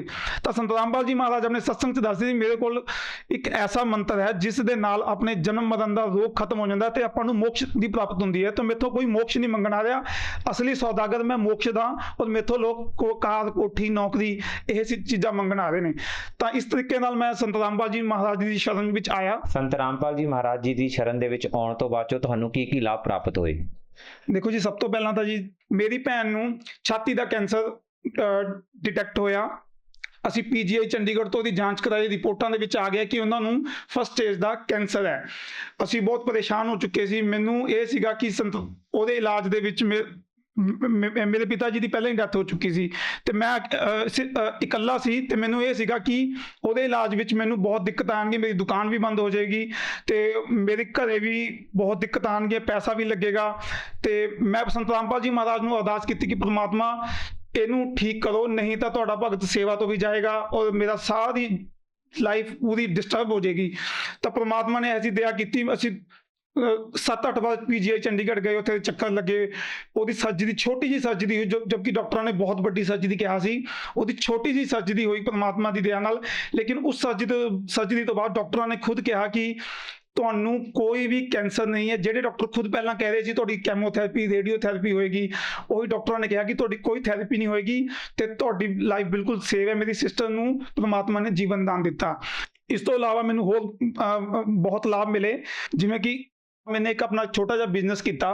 उस बिजनेस के दौरान, उस बिजनेस करने के दौरान मेरी दुकान के उत्ते बल्कि एक डिपार्टमेंट वालों एक इंक्वायरी हुई, रेड पई, जिस दे विच जिहड़े अफसर आए सी मेरे दुकान ते रेड करने लिए आए, उन्होंने मेरे सारे डॉक्यूमेंट्स देखे, सारा कुछ देखा। उन्होंने कुछ ज़्यादा मिलिया तो नहीं सी, लेकिन फिर भी वो मैनू जुर्माना लगाउण लई या मैनू मेरे उत्ते केस बनाउण लई ਤਿਆਰੀ ਕਰ ਰਹੇ ਸੀ। ਤਾਂ ਜਿਵੇਂ ਹੀ ਉਹ ਆਏ ਹੋਏ ਸੀ, ਮੇਰੇ ਤੇ ਰੇਡ ਪਈ ਹੋਈ ਸੀ, ਮੈਂ ਸੰਤ ਰਾਮਪਾਲ ਜੀ ਮਹਾਰਾਜ ਨੂੰ ਪ੍ਰਾਰਥਨਾ ਕੀਤੀ, ਹੈ ਪ੍ਰਮਾਤਮਾ ਅੱਜ ਤੁਸੀਂ ਰੱਖਿਆ ਕਰੋ ਵੀ ਅੱਜ ਮੈਂ ਤੁਹਾਡਾ ਭਗਤ ਫਸ ਜਾਵੇਗਾ। ਤਾਂ ਪ੍ਰਮਾਤਮਾ ਨੇ ਇੰਨੀ ਦਇਆ ਕੀਤੀ, ਉਹ ਬੰਦਾ ਮੈਂ ਸੋਚ ਕੇ ਆਇਆ ਸੀ ਕਿ ਇਹਨੂੰ ਜੁਰਮਾਨਾ ਲਗਾਉਣਾ, ਇਹਦੀ ਦੁਕਾਨ ਨੂੰ ਤਾਲਾ ਲਗਵਾਉਣਾ, ਤਾਂ ਉਹ ਬੰਦਾ ਖੁਦ ਮੈਨੂੰ ਮੇਰੇ ਸਾਹਮਣੇ ਬੋਲ ਕੇ ਗਿਆ ਕਿ ਮੈਂ ਅੱਜ ਤੇਰੀ ਦੁਕਾਨ ਨੂੰ ਤਾਲਾ ਲਗਵਾ ਦੇਣਾ ਸੀ। ਮੈਂ ਹੁਣ ਤੱਕ ਸ਼ਹਿਰ ਦੀ 4 ਤੋਂ 5 ਦੁਕਾਨਾਂ ਤੇ ਤਾਲਾ ਲਗਵਾ ਚੁੱਕਾ ਹਾਂ। ਤੇ ਉਹ ਬੰਦਾ ਮੈਨੂੰ ਇਹ ਕਹਿ ਕੇ ਗਿਆ ਕਿ ਮੇਰੀ ਆਤਮਾ ਨਹੀਂ ਮੰਨ ਰਹੀ, ਤੂੰ ਇੱਕ ਭਗਤ ਬੰਦਾ ਹੈ, ਮੇਰੀ ਆਤਮਾ ਨਹੀਂ ਮੰਨ ਰਹੀ ਕਿ ਮੈਂ ਤੇਰਾ ਕੋਈ ਨੁਕਸਾਨ ਕਰਾਂ। ਉਹ ਮੈਥੋਂ ਇਹ ਬਿਆਨ ਲਿਖਵਾ ਕੇ ਲੈ ਕੇ ਗਿਆ ਕਿ ਮੇਰੀ ਦੁਕਾਨ ਤੇ ਇਹ ਚੈਕਿੰਗ ਕਰਨ ਆਏ ਸੀ ਤੇ ਸਾਰਾ ਕੁਝ ਬਿਲਕੁਲ ਠੀਕ ਪਾਇਆ ਗਿਆ। ਔਰ ਜੋ ਉਹਦੇ ਨਾਲ ਉਹਦੇ ਨਾਲ ਕਰਮਚਾਰੀ ਆਏ ਸੀ, ਉਹਨਾਂ ਨੇ ਵੀ ਮੈਨੂੰ ਬਾਅਦ ਵਿੱਚ ਦੱਸਿਆ ਕਿ ਤੇਰੀ ਕਿਸਮਤ ਬਹੁਤ ਚੰਗੀ ਹੈ, ਇਸ ਅਫਸਰ ਨੇ ਅੱਜ ਤੱਕ ਕਿਸੇ ਨੂੰ ਨਹੀਂ ਬਖਸ਼ਿਆ, ਵੀ ਤੈਨੂੰ ਤਾਂ ਪਰਮਾਤਮਾ ਨੇ ਹੀ ਬਚਾ ਲਿਆ ਕਿ ਜੋ ਇਹ ਤੈਨੂੰ ਜੁਰਮਾਨਾ ਜਾਂ ਤੈਨੂੰ ਇੱਕ ਸਜ਼ਾ ਵੀ ਕਰਵਾ ਸਕਦਾ ਸੀ। ਜਦੋਂ ਕਿ ਮੈਂ ਬੇਕਸੂਰ ਸੀ, ਮੈਂ ਸਿਰਫ ਮਨੋਮਨ ਸੰਤ ਰਾਮਪਾਲ ਜੀ ਮਹਾਰਾਜ ਨੂੰ ਅਰਦਾਸ ਕੀਤੀ ਕਿ ਪ੍ਰਮਾਤਮਾ ਅੱਜ ਮੈਨੂੰ ਬਚਾਓ, ਨਹੀਂ ਇਹ ਅੱਜ ਤੁਹਾਡਾ ਭਗਤ ਬਿਲਕੁਲ ਪੂਰੀ ਤਰ੍ਹਾਂ ਫਸ ਜਾਵੇਗਾ। ਤਾਂ ਪ੍ਰਮਾਤਮਾ ਨੇ ਉਸ ਆਏ ਹੋਏ ਅਧਿਕਾਰੀ ਦੇ ਅੰਦਰ ਇਹੋ ਜਿਹੀ ਪ੍ਰੇਰਨਾ ਕੀਤੀ ਕਿ ਉਸਨੇ ਖੁਦ ਕਿਹਾ ਕਿ ਯਾਰ ਮੇਰਾ ਮਨ ਨਹੀਂ ਕਰ ਰਿਹਾ ਕਿ ਮੈਂ ਤੈਨੂੰ ਕਿਸੇ ਚੱਕਰ 'ਚ ਪਾਵਾਂ। ਉਹ ਖੁਦ ਬਿਆਨ ਲਿਖਵਾ ਕੇ ਚਲਾ ਗਿਆ। ਉਸ ਤੋਂ ਬਾਅਦ ਮੈਨੂੰ ਇੱਕ ਹੋਰ ਲਾਭ ਹੋਇਆ ਜੋ ਕਿ ਬਹੁਤ ਵੱਡਾ ਲਾਭ ਹੈ। ਪ੍ਰਮਾਤਮਾ ਸੰਤ ਰਾਮਪਾਲ ਜੀ ਮਹਾਰਾਜ ਨੇ ਮੈਨੂੰ 2013 ਦੇ ਵਿੱਚ ਵਚਨ ਕੀਤੇ ਸੀ ਕਿ ਬੇਟਾ ਤੈਨੂੰ ਸਰਕਾਰੀ ਨੌਕਰੀ ਵੀ ਦੇਂਗੇ। ਜਦੋਂ ਮੇਰੀ ਪ੍ਰਾਈਵੇਟ ਨੌਕਰੀ ਮੈਂ ਛੱਡ ਦਿੱਤੀ ਸੀ, ਦੁਖੀ ਹੋ ਕੇ ਛੱਡੀ ਸੀ, ਤਾਂ ਉਸ ਤੋਂ ਬਾਅਦ ਪਰਮਾਤਮਾ ਨੇ ਕਿਹਾ ਸੀ ਬੇਟਾ ਤੈਨੂੰ ਸਰਕਾਰੀ ਨੌਕਰੀ ਵੀ ਦੇਵਾਂਗੇ। ਤਾਂ ਮੈਂ ਸਰਕਾਰੀ ਨੌਕਰੀ ਦੀ ਕਈ ਸਾਲ ਤਿਆਰੀ ਵੀ ਕੀਤੀ, ਲੇਕਿਨ ਨਾ ਕਲੀਅਰ ਹੋਣ ਕਰਕੇ ਮੈਂ ਪੇਪਰ ਭਰਨੇ ਵੀ ਛੱਡਤੇ ਸੀ, ਤਿਆਰੀ ਕਰਨੀ ਛੱਡਤੀ ਸੀ। ਉਸ ਤੋਂ ਬਾਅਦ ਪਰਮਾਤਮਾ ਨੇ ਮੈਨੂੰ ਪ੍ਰੇਰਨਾ ਕੀਤੀ ਕਿ ਬੇਟਾ ਤੂੰ LLB ਕਰ, ਲਾਅ ਦੀ ਪੜ੍ਹਾਈ। ਫਿਰ ਮੈंने 3 ਸਾਲ ਲਾਅ ਦੀ ਪੜ੍ਹਾਈ ਕੀਤੀ। ਉਸ ਪੜ੍ਹਾਈ ਤਾਂ ਮੈंने ਸਿਰਫ ਆਪਣੇ ਬਿਜ਼ਨਸ ਪੁਆਇੰਟ ਆਫ ਵਿਊ ਤੋਂ ਕੀਤੀ ਸੀ ਕਿ ਸ਼ਾਇਦ ਵੀ ਜਿਵੇਂ ਜੋ ਮੈਂ ਇਨਕਮ ਟੈਕਸ ਰਿਟਰਨਸ ਦਾ ਕੰਮ ਕਰਦਾ ਸੀ ਤਾਂ ਉਹਦੇ ਵਿੱਚ ਮੇਰੀ ਸਹਾਇਤਾ ਕਰੇਗੀ। ਲੇਕਿਨ ਜਿਵੇਂ ਹੀ ਮੈंने LLB ਕੰਪਲੀਟ ਕੀਤੀ, ਇੱਕ ਪੇਪਰ ਨਿਕਲਿਆ ਐਕਸਾਈਜ਼ ਡਿਪਾਰਟਮੈਂਟ ਦਾ, ਉਹ ਪੇਪਰ ਮੈंने ਭਰਿਆ। ਉਸ ਪੇਪਰ ਵਿੱਚ ਮੈंने ਕੋਈ ਤਿਆਰੀ ਨਹੀਂ ਕੀਤੀ। ਮੈਂ 5 ਸਾਲ ਤੋਂ ਕੋਈ ਵੀ ਨਾ ਕਿਤਾਬ ਚੱਕੀ ਸੀ। ਸੰਤ ਰਾਮਪਾਲ ਜੀ ਮਹਾਰਾਜ ਦੇ ਵਚਨ ਸੀ, ਮੈਨੂੰ ਪ੍ਰੇਰਨਾ ਹੋਈ ਕਿ ਇਹ ਪੇਪਰ ਭਰ ਦੇਣਾ। ਤੇ ਉਹ ਪੇਪਰ ਦੇ ਵਿੱਚ ਮੇਰਾ ਫਸਟ ਅਟੈਂਪਟ ਦੇ ਵਿੱਚ ਮੇਰਾ ਪੇਪਰ ਕਲੀਅਰ ਹੋ ਗਿਆ, ਮੇਰੀ ਟਾਈਪਿੰਗ ਕਲੀਅਰ ਹੋ ਗਈ। ਉੱਤੇ ਹੁਣ ਮੈਂ Punjab excise and taxation department ਦੇ ਵਿੱਚ ਮੈਨੂੰ ਉਹ ਜੌਬ ਮਿਲ ਗਈ ਗੁਰੂ ਜੀ ਦੀ ਦਇਆ ਨਾਲ। ਹੁਣ ਮੈंने ਆਪਣਾ ਬਿਜ਼ਨਸ ਦੁਕਾਨ ਸਾਰੀ ਕਿਰਾਏ ਤੇ ਝਾੜ ਕੇ ਬਹੁਤ ਅੱਛੀ ਨੌਕਰੀ ਮਿਲ ਗਈ। ਮੈਂ ਪਰਮਾਤਮਾ ਦਾ ਬਹੁਤ ਬਹੁਤ ਸ਼ੁਕਰਗੁਜ਼ਾਰ ਹਾਂ। ਨਵਦੀਪ ਜੀ, ਸੋਸ਼ਲ ਮੀਡੀਆ ਦੇ ਉੱਤੇ ਅੱਜ ਦੇ ਟਾਈਮ ਦੇ ਵਿੱਚ ਸੰਤ ਰਾਮਪਾਲ ਜੀ ਮਹਾਰਾਜ ਜੀ ਦਾ ਜਿਹੜਾ ਗਿਆਨ ਆ ਬਹੁਤ ਜ਼ੋਰ ਸ਼ੋਰ ਦੇ ਨਾਲ ਪ੍ਰਚਾਰ ਹੋ ਰਿਹਾ। ਟਵਿੱਟਰ ਦੇ ਉੱਤੇ ਵੀ ਦੇਖਣ ਦੇ ਵਿੱਚ ਆਉਂਦਾ ਗਾ, ਡੇਲੀ ਤੁਹਾਡਾ ਕੋਈ ਨਾ ਕੋਈ ਟੈਗ ਟਰੈਂਡਿੰਗ ਕਰ ਰਿਹਾ ਹੁੰਦਾ ਗਾ। ਇਸ ਤਰ੍ਹਾਂ ਹੀ ਇੰਸਟਾਗ੍ਰਾਮ ਦੇ ਉੱਤੇ, ਫੇਸਬੁੱਕ ਦੇ ਉੱਤੇ, YouTube ਦੇ ਉੱਤੇ, ਜਿੱਥੇ ਵੀ ਦੇਖੋ ਸੰਤ ਰਾਮਪਾਲ ਜੀ ਮਹਾਰਾਜ ਜੀ ਦੇ ਵੀਡੀਓ ਚੱਲਦੇ ਨੇ। ਇਹੋ ਜਿਹਾ ਕੀ ਆ ਸੰਤ ਰਾਮਪਾਲ ਜੀ ਮਹਾਰਾਜ ਜੀ ਦੇ ਗਿਆਨ ਦੇ ਵਿੱਚ ਜੋ ਇੰਨਾ ਜ਼ਿਆਦਾ ਜ਼ੋਰ ਸ਼ੋਰ ਦੇ ਨਾਲ ਪ੍ਰਚਾਰ ਕੀਤਾ ਜਾ ਰਿਹਾ? ਇਹ ਕੀ ਇਹ ਪ੍ਰਚਾਰ ਪੈਸਿਆਂ ਦੇ ਰਾਹੀਂ ਕਰਵਾ ਰਿਹਾ ਜਾਂ ਕੋਈ ਹੋਰ ਕਰ ਰਿਹਾ? नहीं जी, ऐसी गल नहीं है। ਇਹਦੇ ਵਿੱਚ ਇਸ ਪ੍ਰਚਾਰ ਦੇ ਪਿੱਛੇ ਜੋ ਕਾਰਨ ਹੈ, ਉਹ ਕਾਰਨ ਇਹ ਹੈ ਕਿ ਸੰਤ ਰਾਮਪਾਲ ਜੀ ਮਹਾਰਾਜ ਜੀ ਦਾ ਜੋ ਗਿਆਨ ਹੈ ਉਹ ਸਾਰੇ ਸ਼ਾਸਤਰਾਂ ਦੇ ਉੱਤੇ ਆਧਾਰਿਤ ਹੈ। ਪੂਰਾ ਪ੍ਰੂਫ ਹੈ ਉਸ ਗਿਆਨ ਦਾ। ਤੇ ਉਸ ਗਿਆਨ ਦੇ ਜੋ ਰਿਜ਼ਲਟ ਨੇ, ਜਿਵੇਂ ਮੈਨੂੰ ਲਾਭ ਹੋਏ, ਉਵੇਂ ਹੀ ਬਹੁਤ ਸਾਰੀ ਦੁਨੀਆ ਨੂੰ ਇਸ ਗਿਆਨ ਔਰ ਇਸ ਭਗਤੀ ਨਾਲ ਲਾਭ ਹੋ ਰਹੇ ਨੇ, ਜਿਸ ਕਰਕੇ ਉਹ ਲੋਕ ਇਸ ਸਮਾਜ ਦੇ ਭਲਾਈ ਲਈ ਹਰ ਸੋਸ਼ਲ ਮੀਡੀਆ ਚੈਨਲ ਤੇ, ਚਾਹੇ ਉਹ ਟਵਿੱਟਰ ਹੋਵੇ, ਫੇਸਬੁੱਕ ਹੋਵੇ, ਇੰਸਟਾਗ੍ਰਾਮ ਹੋਵੇ, ਹਰ ਜਗ੍ਹਾ ਤੇ ਸੰਤ ਰਾਮਪਾਲ ਜੀ ਮਹਾਰਾਜ ਦੇ ਅਨੁਯਾਈ ਪੂਰੀ ਜੋਸ਼ ਸ਼ੋਰ ਨਾਲ ਇਸ ਸਮਾਜ ਦੇ ਭਲਾਈ ਲਈ, ਤਾਂ ਕਿ ਹੋਰ ਲੋਕਾਂ ਨੂੰ ਵੀ ਪਤਾ ਚੱਲੇ ਕਿ ਪਰਮਾਤਮਾ ਸਰੂਪ ਸੰਤ ਰਾਮਪਾਲ ਜੀ ਇਸ ਧਰਤੀ ਤੇ ਆਏ ਹੋਏ ਨੇ ਤੇ ਉਹਨਾਂ ਤੋਂ ਲਾਭ ਲੈ ਕੇ ਤੁਸੀਂ ਆਪਦਾ ਵੀ ਕਲਿਆਣ ਕਰਾ ਸਕੋ। ਤਾਂ ਅਸੀਂ ਟਵਿੱਟਰ, ਫੇਸਬੁੱਕ, ਸੋਸ਼ਲ ਮੀਡੀਆ ਹਰ ਜਗ੍ਹਾ ਤੇ ਸੰਤ ਰਾਮਪਾਲ ਜੀ ਮਹਾਰਾਜ ਦਾ ਪ੍ਰਚਾਰ ਕਰ ਰਹੇ ਹਾਂ। ਸਾਨੂੰ ਕੋਈ ਪੈਸੇ ਦੀ ਲੋੜ ਨਹੀਂ ਜੀ। ਦੇਖੋ, ਮੈਨੂੰ ਅੱਜ ਪਰਮਾਤਮਾ ਨੇ ਨੌਕਰੀ ਦੇਤੀ, ਮੇਰੇ ਕੋਲ ਇੰਨਾ 1 ਲੱਖ ਤੋਂ ਉੱਤੇ ਦੀ ਮੇਰੇ ਕੋਲ ਇਨਕਮ ਹੈ। ਸਾਨੂੰ ਕੌਣ, ਸੰਤ ਰਾਮਪਾਲ ਜੀ ਮਹਾਰਾਜ ਨੇ ਇੰਨੀ ਦਇਆ ਕਰ ਰੱਖੀ ਹੈ, ਸਾਨੂੰ ਕੋਈ ਸੋਸ਼ਲ ਮੀਡੀਆ ਤੇ ਟ੍ਰੈਂਡਿੰਗ ਕਰਾਉਣ ਲਈ ਕੀ ਪੈਸੇ ਦੇਗਾ। ਅਸੀਂ ਸਭ ਲੋਕ ਬਿਲਕੁਲ ਨਿਸ਼ੁਲਕ ਇਹ ਸੇਵਾ ਕਰ ਰਹੇ ਹਾਂ ਸਮਾਜ ਭਲਾਈ ਲਈ ਹਰ ਪਲੇਟਫਾਰਮ ਤੇ, ਤਾਂ ਕਿ ਲੋਕਾਂ ਨੂੰ ਪਤਾ ਚੱਲੇ ਕਿ ਪਰਮਾਤਮਾ ਕਬੀਰ ਹੈ। ਸੰਤ ਰਾਮਪਾਲ ਜੀ ਮਹਾਰਾਜ ਆਪਣਾ ਸਾਰਾ ਗਿਆਨ ਗੀਤਾ, ਵੇਦ, ਸ਼ਾਸਤਰ, ਗੁਰੂ ਗ੍ਰੰਥ ਸਾਹਿਬ, ਬਾਈਬਲ, ਕੁਰਾਨ ਦੇ ਆਧਾਰ ਤੇ ਦੱਸ ਰਹੇ ਨੇ। ਤਾਂ ਉਹ ਗਿਆਨ ਤੁਹਾਨੂੰ ਵੀ ਸੁਣਨਾ ਚਾਹੀਦਾ ਤੇ ਤੁਹਾਡੇ ਲਈ ਹੀ ਅਸੀਂ ਪ੍ਰਚਾਰ ਕਰ ਰਹੇ ਹਾਂ, ਤੁਸੀਂ ਵੀ ਸੁਣੋ। ਸੰਤ ਰਾਮਪਾਲ ਜੀ ਮਹਾਰਾਜ ਜੀ ਦੇ ਗਿਆਨ ਤੇ ਬਾਕੀ ਸੰਤਾਂ ਦੇ ਗਿਆਨ ਦੇ ਵਿੱਚ ਕੀ ਫਰਕ ਆ? ਦੇਖੋ ਜੀ, ਸੰਤ ਰਾਮਪਾਲ ਜੀ ਮਹਾਰਾਜ ਦੇ ਗਿਆਨ ਔਰ ਬਾਕੀ ਸੰਤਾਂ ਦੇ ਗਿਆਨ ਦੇ ਵਿੱਚ ਦਿਨੋਂ ਰਾਤ ਦਾ ਅੰਤਰ ਹੈ ਜੀ, ਬਹੁਤ ਫਰਕ ਹੈ। ਅੱਜ ਦੀ ਡੇਟ ਤੁਸੀਂ ਆਪ ਹੀ ਸੋਚ ਲਓ ਜੀ, ਕੋਈ ਸੰਤ ਇਹੋ ਜਿਹਾ ਨਹੀਂ ਹੈ ਜਿਹੜਾ ਕਹੇ ਕਿ ਮੇਰੇ ਕੋਲ ਮੋਕਸ਼ ਦੀ ਸਾਧਨਾ ਜਾਂ ਕੋਈ ਸੱਚਖੰਡ ਬਾਰੇ ਕੋਈ ਕੁਝ ਨਹੀਂ ਕਹਿੰਦਾ। ਸਿਰਫ ਸੰਤ ਰਾਮਪਾਲ ਜੀ ਮਹਾਰਾਜ ਕਹਿੰਦੇ ਨੇ ਕਿ ਮੈਂ ਤੁਹਾਨੂੰ ਸੱਚਖੰਡ ਸਤਲੋਕ ਲੈ ਕੇ ਜਾਊਂਗਾ। ਅੱਜ ਕੱਲ੍ਹ ਜਿੰਨੇ ਵੀ ਬਾਕੀ ਧਰਮ ਗੁਰੂ ਨੇ, ਉਹ ਜਾਂ ਤਾਂ ਤੁਹਾਨੂੰ ਪੈਸਾ ਜੋੜਨਾ ਜਾਂ ਕੋਈ ਹੋਰ ਛੋਟੇ ਮੋਟੇ ਲਾਭ ਲਈ ਤੁਹਾਨੂੰ ਪ੍ਰੇਰਿਤ ਕਰਦੇ ਨੇ, ਲੇਕਿਨ ਕਿਸੇ ਕੋਲ ਨਾ ਕੋਈ ਤੁਹਾਨੂੰ ਗੀਤਾ, ਵੇਦ, ਸ਼ਾਸਤਰ ਖੋਲ ਕੇ ਦਿਖਾਉਂਦਾ, ਨਾ ਉਹਨਾਂ ਦੀ ਕੋਈ ਗੱਲ ਦੱਸਦਾ। ਸਿਰਫ ਤੁਹਾਨੂੰ ਮਿੱਠੀਆਂ ਗੱਲਾਂ ਕਰਕੇ ਤੁਹਾਡਾ ਜੀਵਨ ਬਰਬਾਦ ਕਰਦੇ ਨੇ। ਸੰਤ ਰਾਮਪਾਲ ਜੀ ਮਹਾਰਾਜ ਤੁਹਾਨੂੰ ਸਹੀ ਗਿਆਨ ਦੇ ਰਹੇ ਨੇ। ਤਾਂ ਸੰਤ ਰਾਮਪਾਲ ਜੀ ਮਹਾਰਾਜ ਦੇ ਜਿਹੜੇ ਗਿਆਨ ਦੇ ਵਿੱਚ, ਉਸ ਭਗਤੀ ਦੇ ਵਿੱਚ ਇੰਨੀ ਸ਼ਕਤੀ ਹੈ, ਜਿਸ ਨਾਲ ਤੁਹਾਨੂੰ ਐਸੇ ਰਿਜ਼ਲਟ ਮਿਲਣਗੇ, ਤੁਹਾਡੇ ਸਾਰੇ ਸਰੀਰਕ ਰੋਗ ਦੂਰ ਹੋਣਗੇ, ਸਭ ਕੁਝ ਤੁਹਾਨੂੰ ਸਾਰੇ ਸਹੀ ਨਤੀਜੇ ਮਿਲਣਗੇ ਸੰਤ ਰਾਮਪਾਲ ਜੀ ਮਹਾਰਾਜ ਦੀ ਭਗਤੀ ਕਰਕੇ ਜੀ। ਭਗਤ ਸਮਾਜ ਨੂੰ ਤੁਸੀਂ ਕੀ ਸੰਦੇਸ਼ ਦੇਣਾ ਚਾਹੁੰਦੇ ਹੋ? ਭਗਤ ਸਮਾਜ ਨੂੰ ਮੇਰੀ ਇਹੀ ਬੇਨਤੀ ਹੈ ਜੀ, ਜੇ ਤਾਂ ਤੁਸੀਂ ਪਰਮਾਤਮਾ ਨੂੰ ਪਾਉਣਾ ਚਾਹੁੰਦੇ ਹੋ, ਤੋਂ ਲਾਭ ਲੈਣਾ ਚਾਹੁੰਦੇ ਹੋ, ਤਾਂ ਕਿਰਪਾ ਕਰਕੇ ਸੰਤ ਰਾਮਪਾਲ ਜੀ ਮਹਾਰਾਜ ਜੀ ਦਾ ਗਿਆਨ ਸੁਣੋ, ਉਹਨਾਂ ਦੀ ਪੁਸਤਕਾਂ ਪੜ੍ਹੋ, ਉਹਨਾਂ ਦੇ ਸਤਸੰਗ ਸੁਣੋ। ਜੇ ਤੁਸੀਂ ਵਾਕਈ ਪਰਮਾਤਮਾ ਨੂੰ ਪਾਉਣਾ ਚਾਹੁੰਦੇ ਹੋ ਤੇ ਪਰਮਾਤਮਾ ਦੇ ਬਾਰੇ ਜਾਣਨਾ ਚਾਹੁੰਦੇ ਹੋ, ਤਾਂ ਸਿਰਫ ਅੱਜ ਦੀ ਡੇਟ ਸੰਤ ਰਾਮਪਾਲ ਜੀ ਮਹਾਰਾਜ ਜੀ ਨੇ ਜੋ ਤੁਹਾਨੂੰ ਦੱਸ ਸਕਦੇ ਨੇ ਕਿ ਉਹ ਪਰਮਾਤਮਾ ਕੌਣ ਹੈ। ਉਸ ਦਾ ਨਾਮ ਅਸਲ ਵਿੱਚ ਕਬੀਰ ਹੈ। ਤਾਂ ਮੈਂ ਤੁਹਾਨੂੰ ਆਪਣੇ ਦਿਲ ਦੀ ਗਹਿਰਾਈ ਤੋਂ ਇੱਕ ਹੋਰ ਗੱਲ ਕਹਿਣਾ ਚਾਹਾਂਗਾ ਕਿ ਕਬੀਰ ਸਾਹਿਬ ਬਾਰੇ ਸਿਰਫ ਇੱਕੋ ਹੀ ਸ਼ਬਦ ਹੈ ਜੋ ਮੇਰੇ ਦਿਲ ਦੀ ਗਹਿਰਾਈ ਤੋਂ ਹੈ ਕਿ ਉਹ ਪੂਰਨ ਪਰਮਾਤਮਾ ਨੇ। ਔਰ ਸੰਤ ਰਾਮਪਾਲ ਜੀ ਮਹਾਰਾਜ ਬਾਰੇ ਮੇਰੇ ਕੋਲ ਇੱਕੋ ਹੀ ਸ਼ਬਦ ਹੈ ਕਿ ਉਹ ਖੁਦ ਕਬੀਰ ਸਾਹਿਬ ਨੇ। ਤਾਂ ਮੇਰੀ ਸਭ ਨੂੰ ਹੱਥ ਜੋੜ ਕੇ ਬੇਨਤੀ ਹੈ ਜੀ, ਕਿਰਪਾ ਕਰਕੇ ਸੰਤ ਰਾਮਪਾਲ ਜੀ ਮਹਾਰਾਜ ਜੀ ਦਾ ਸਤਸੰਗ ਸੁਣੋ, ਉਹਨਾਂ ਦੀ ਪੁਸਤਕਾਂ ਪੜ੍ਹੋ ਤੇ ਜਲਦੀ ਗ੍ਰਹਿਣ ਕਰਕੇ ਆਪਣਾ ਮੋਕਸ਼ ਕਰਵਾਓ ਜੀ। ਧੰਨਵਾਦ ਜੀ। ਸਤਿ ਸ੍ਰੀ ਅਕਾਲ।